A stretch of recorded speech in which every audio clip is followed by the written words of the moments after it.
Bonjour à tous et bienvenue sur TV Tchangou. Nous sommes avec le coordonnateur de la société civile de Kinshasa, Maître Carlos Mopili. Avec lui, nous allons parler des conclusions du sommet des chefs d'État de la CIRGL, le sommet qui s'est tenu à Luanda. Nous parlerons également de l'accord sanctionnant les dialogues inclusifs qui s'est tenu à la cité de l'Union africaine ici à Kinshasa. Et enfin, nous parlerons des révélations de Jean-Jacques Lumumba sur la corruption, en tout cas, qui gangrène l'entourage du chef de l'État. Bonjour, madame. Les chefs d'État de la CIRGL se sont retrouvés à Luanda pour parler de la situation politique et sécuritaire de la RDC. Vous avez suivi les conclusions de ces sommets. Alors, votre réaction d'abord? Par rapport à ce sommet, que certaines personnes non averties entendaient de plus, mais moi, je suis des types nationalistes qui croient que le sort du Congo sera décidé par nous les Congolais, pas par d'autres personnes ou dans un sommet qui pouvait être à Luanda. Voilà, je crois que ces sommets, les conclusions, ne sont que diplomatiques. C'est-à-dire, on évite de léser les uns les autres avec tant de réserve pour vous dire que allez vous entendre.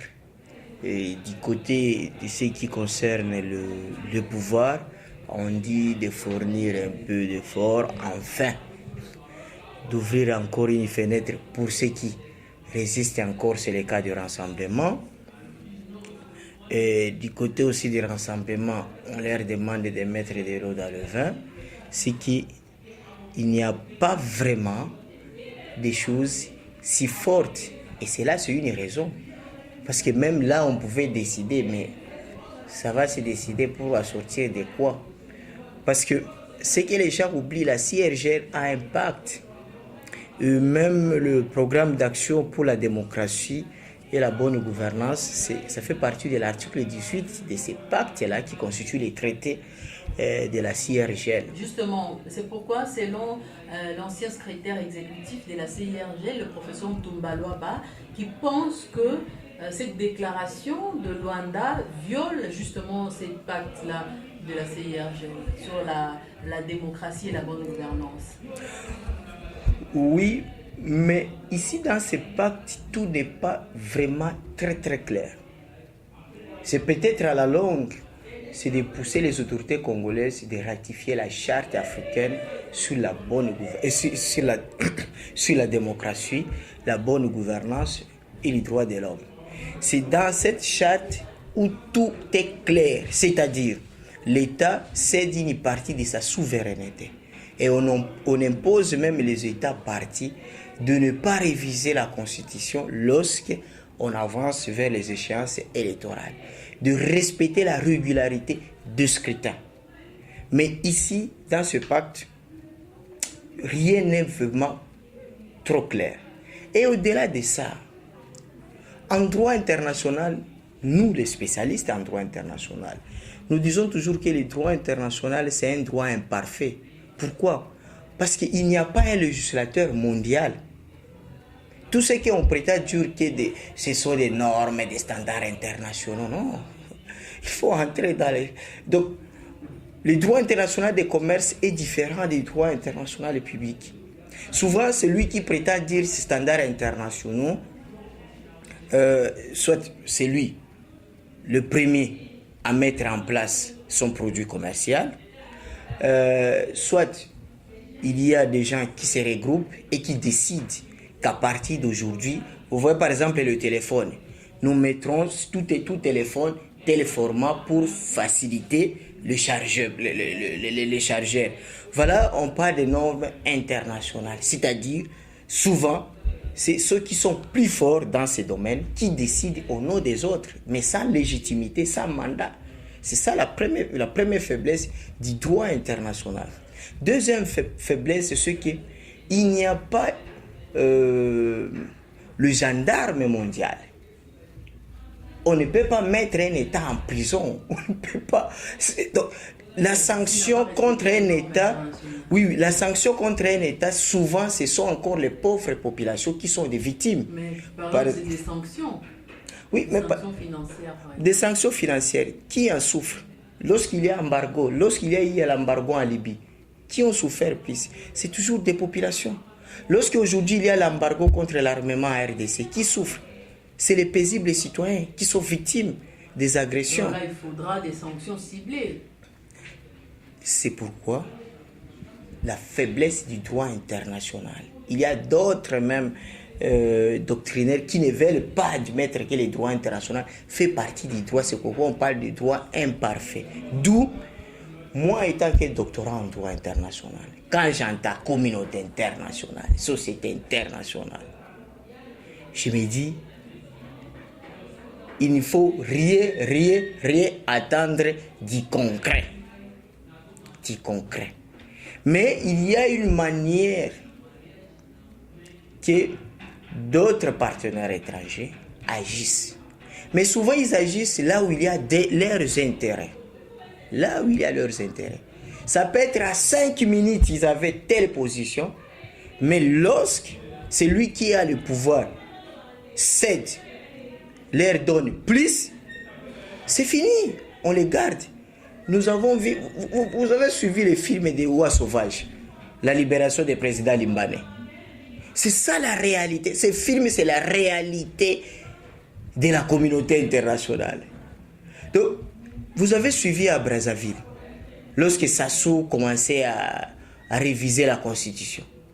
La France parlait beaucoup, mais lorsque Sassou est allé négocier dans les Noirs autrement, mais qui va souffrir? C'est toujours le peuple brazzavillois. Parce que c'est qu'il négocie avec les Chinois à 30%, maintenant, il va donner à 50% pour la France. Mais vous ne pensez pas que cette communauté internationale a raison? On parle du délai constitutionnel, contenu d'ailleurs dans la Constitution, le respect de la Constitution. En internationaliste, lorsqu'on parle même de la communauté internationale, c'est une organisation floue qui n'a pas de statut, qui n'a pas d'un chef, qui n'a pas de siège. Donc, le Rwanda fait partie de la communauté internationale. Nous aussi, nous faisons partie de la communauté internationale.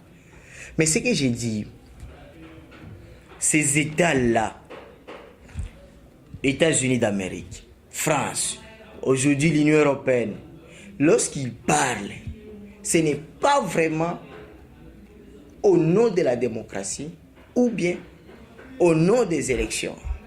Souvent, c'est au nom de leurs intérêts. Regarde en Côte d'Ivoire, Ouattara est arrêté de changer la constitution. Mais comme Ouattara, c'est l'homme de français, non, même leurs médias, RFI, médias Lukuta, les RFI là, il n'y a pas de professionnalisme dans ce média des impérialistes. Ces médias se taisent. Mais lorsque Babo, nationaliste, c'est toujours contre. Donc c'est un réseau mafieux que lorsqu'on est naïf ou l'on est amnésique, c'est là où on peut croire à ce qu'on appelle la fameuse communauté internationale. L'histoire du pays du Congo nous renseigne très bien que la démocratie a commencé après l'indépendance. Mais le premier gouvernement installé démocratiquement a été renversé par le gouvernement des commissaires généraux avec Mobutu, soutenu par même l'ONU, parce que à la tribune des Nations Unies, Lumumba avait envoyé sa délégation, mais qui n'a pas été accueilli. On a accueilli la délégation de Mobutu, des commissaires généraux. Donc, voilà, il faut être naïf. C'est depuis 1948 qu'on a promulgué la Déclaration universelle des droits de l'homme. Mais la Belgique n'a laissé aucun centre de formation des droits de l'homme. Mais le discours de Lumumba qui a irrité l'autorité coloniale, mais c'est du droit de l'homme. C'est les droits de l'homme. Alors, nous ne voulons pas la rue, nous ne voulons pas verser le sang. Et l'UDPS récite le discours de l'UNC. L'UNC parlait, on ne donnera pas même une seconde à Kabila. À l'époque, l'UDPS disait non, parce que même le 19 janvier, l'UDPS était du côté de Kabila, qu'il faut le dialogue, pas les violences de la rue. Et il n'avait plus le temps. C'était le même accord là, c'était de l'Imbidiasis de Bruxelles, qu'on a fait maintenant les substituts. On remplace Tshisekedi par Kamer. Donc, qu'est-ce qui se passe? Nous sommes la société civile, église au milieu du village. C'est que nous, on n'accepte pas et de continuer que les politiciens continuent à croire que nous sommes la population de 1960. Parce qu'en 1960, il n'y avait que des juristes. D'abord, un seul diplômé en droit, Liao, et des étudiants Tshisekedi et Mamboleo. Mais aujourd'hui, ce sont des milliers de chômeurs qui sont des licenciés en droit. D'abord, il y a dans l'opposition, comme dans la majorité, plupart des politiciens n'ont même pas les diplômes de graduats. Mais ils parlent, peuple bako sabinote, la classe ni yo tanga pour olubana, peuple wazali plus intellectuel que vous que bako saote. Alors, moi qui refuse d'être trompé, voilà ce que je dis comme vérité. Inclusivité est aussi mbattée. Pourquoi? Parce que ce n'est pas l'arbre à palabre. C'est un enjeu pour gagner le pouvoir. C'est-à-dire, la majorité veut continuer au pouvoir, soutenir Kabila dans le glissement. Et l'opposition monte les enchères pour dire Kabila, le 19, il doit partir.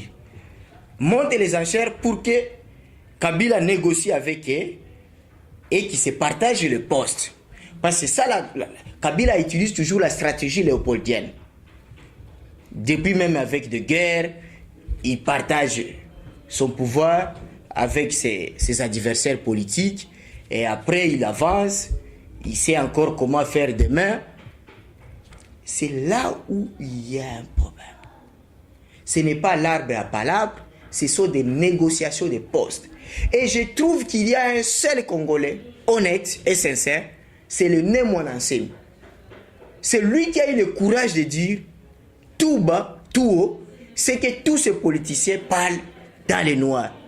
Que pour décrypter la crise, allons dans un plus 4.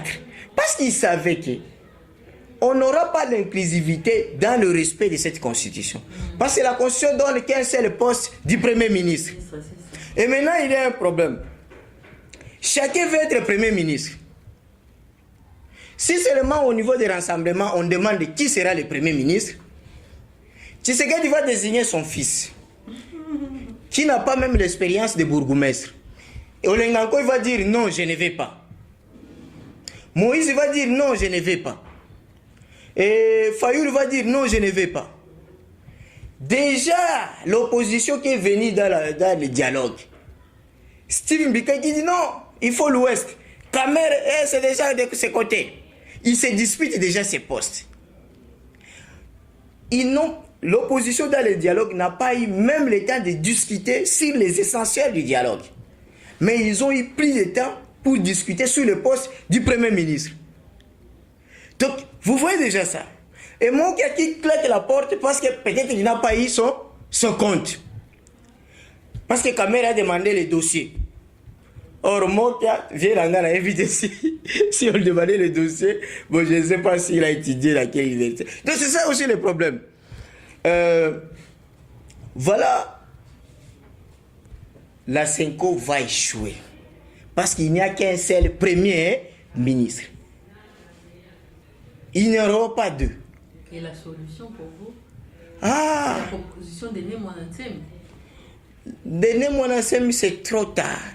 Parce qu'on a surexcité la population. La population jure par le respect de la Constitution. La population souffre beaucoup. Et le responsable de la souffrance, de la misère de la population, c'est cette classe politique, opposition majorité confondue. Donc, dire aujourd'hui qu'on aura l'inclusivité, c'est faux. Parce que si on donnait aujourd'hui, on dit à Tshisekedi de désigner le premier ministre, et qu'il désigne son fils Félix Tshisekedi, Kamer va quitter. On rentre encore dans la case du départ. Donc, il faut démasquer les politiques, savoir qu'ils se cherchent pour avoir des postes. C'est pourquoi j'ai toujours dit, la solution de la crise congolaise est plus sociale que politique. Moi, si j'étais un leader maximum comme Etienne Tshisekedi, j'allais demander que dans cet accord politique, qu'on inscrive une disposition où on demande que tous les animateurs de la transition puissent être payés au même titre que les fonctionnaires. Ça pouvait donner la solution. Parce que les gens se précipitent dans ce pâturage financier pour s'enrichir illicitement. Parce que au Congo, nous avons une loi, mais qui est applicable, qui est cruelle pour nous les pauvres. Et adoucissante, comme disait Lumumba, pour les politiques. Les chèques, lorsqu'ils pillent, c'est condamnable. Des bonbons dans la boutique des Chinois, condamnés dans la procédure de flagrance. Mais les politiciens, les ministres, ils peuvent piller des millions de dollars. Ce n'est pas un problème. Parlons justement des révélations qui ont été faites par le journal Le Soir de Belgique, qui a parlé de la corruption dans l'entourage du chef de l'État. On a même cité le compte de la CENI qui avait été l'argent était ponctionné là-bas par les gens qui sont aux alentours du chef de l'État. Comment expliquer? Cette histoire ne commence pas aujourd'hui. Je crois que la corruption et le détournement des deniers publics au Congo, ça devient une culture. Et regarde, madame, moi j'ai fait la faculté des droits au Congo avant d'aller faire ça. On forme un étudiant en droit, il achète les interros, les examens, les cotes. Donc déjà à la faculté, la corruption c'est une culture pour réussir. Mais demain, vous voulez avoir quel type de membre de la Cour constitutionnelle? Demain, vous voulez avoir quel type d'avocat, quel type de magistrat? Parce que déjà l'étudiant en droit, vous l'avez formé dans la corruption. Vous formez des économistes dans la corruption. Mais demain, vous voulez qu'il soit comment? C'est ça le grand problème. Donc, dans les partis politiques, c'est la corruption morale. Oyo amemelaka mwana ya président ya parti SAC ou bien la femme ya président SAC, c'est lui qui sera présumé nommé secrétaire exécutif chargé des. Dans les églises aussi, les diacres qui disent on a cicatrisé, hein? Donc Dieu de pasteur tel. Alors auparavant c'était seulement Dieu de cicatenda. Donc c'est la corruption morale.